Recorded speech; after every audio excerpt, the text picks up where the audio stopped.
كل سنة وانتم طيبين ورمضان كريم. تعالوا النهاردة نجهز شوية عصاج بالصلصة تحفة. هنقسمهم في أكياس ونشيلهم في الفريزر، هينفعونا جدا واحنا بنعمل بقى مكرونة بشاميل، مسقعة، كانيلوني، لازانيا، أي حاجة بنستخدم فيها عصاج بالصلصة هينفعونا جدا.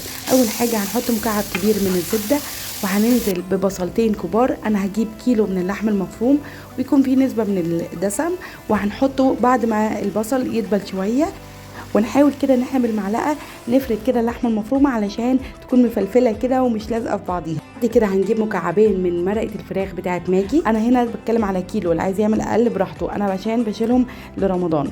هنحط بعد كده معلقه صغيره مليانه من الملح، وهنحط معلقه من الفلفل الاسود، وهنجيب معلقه صغيره مليانه من الزعتر البري، ده بيدي ريحه حلوه قوي للعصاج بتاعنا اللي بالصلصه، بيفرق جدا. وبرده براحتكم حابين تستغنوا عنها، ممكن تزودوا شوية قرفة، شوية بهارات لحمة، شوية جوز الطيب، ده براحتكم، بس انا بحب تبقى طعمها سيمبل كده وما بزودش البهارات فيها. وبعد كده هنجيب لتر ونص من عصير الطماطم ضربينها في الخلاط كويس، ومعلقتين كبار من الصلصة عشان يدوها لون حلو كده، وهنقلب كويس وهنسيبها تتسبك، وهتكون عندنا احلى عصاج بالصلصة جاهز.